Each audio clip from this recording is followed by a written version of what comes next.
Hey, it's Wednesday, June 15. I'm sitting here with Kat and LSA. It's 14. Yeah, but tomorrow it will be 15. Oh. So that's when they're going to see it. And wanted to give you guys an opportunity to get to know our new Whitworth Fellows interns a little bit better. Hopefully all of you will get an opportunity to meet them as well. So we're just going to have fun asking a few questions, and maybe that will spark some conversation as you meet them later on. So the first question for you is something that each of you enjoy on your free time that you haven't introduced yourself with in the many ways that you already have had to introduce yourself. Something you love to do. Okay. I think back home, something I like to do often is just go to the beach and just sit on the sand or even just be in the water. Probably that. For me, maybe taking a walk, nature walk to somewhere, just see the trees, the creeks, anything, just that sound is good for me. Nice. You guys are speaking my language already. I love it. Next question is, what is your biggest surprise about Sacramento so far, as you've been here for all of less than a week? How pretty it is.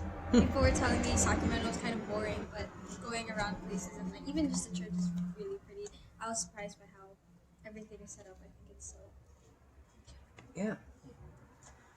I think for me it's the four-way signs.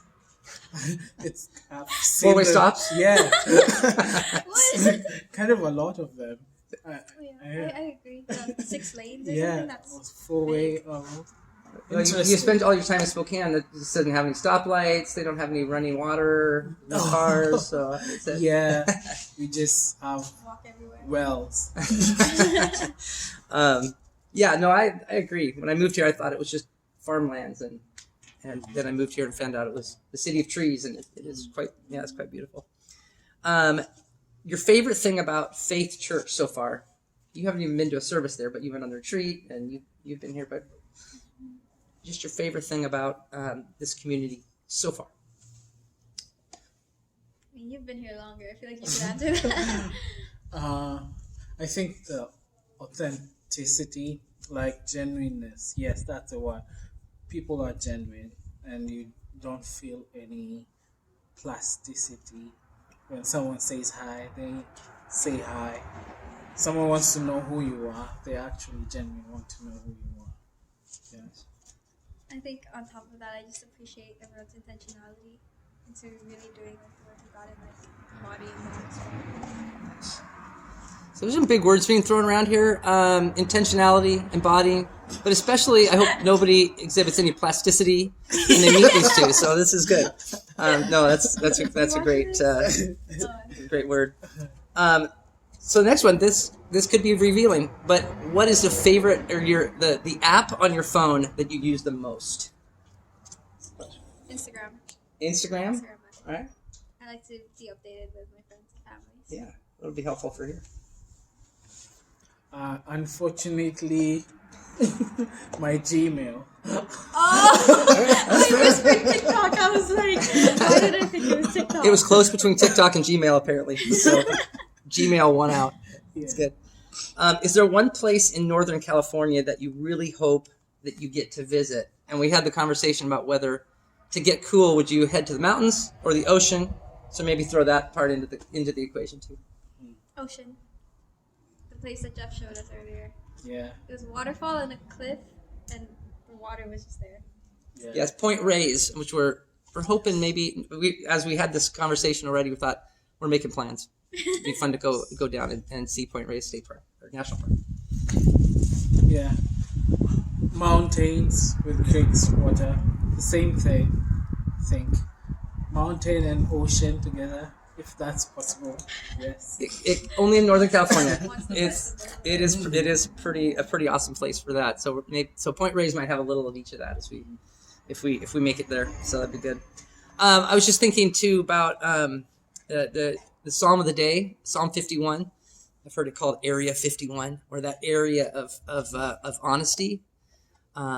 of genuineness and non-plasticity, if I get that word right, where David is just being really vulnerable about his sin and his weakness, and open to what God's doing. It's the one where the song "Create in Me a Clean Heart" comes out of.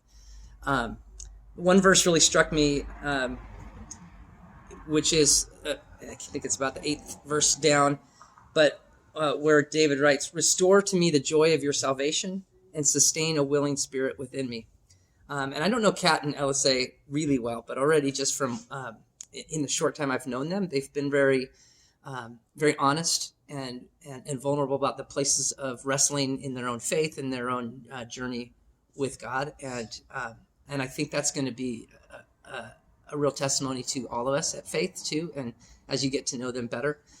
But this is sort of my prayer for the two of you. It's a prayer for our whole church too, and for the summer as I think about the sabbatical that I take, that if we could come through the end of the summer and be able to say that our joy in salvation has been restored, that our willing spirit has been sustained, amen to that. I think that's that can be hard, but it starts, I think, with that place of just honesty about the places we wrestle with God too. So it's my prayer for the two of you. I hope that is realized in your life and your time here at Faith.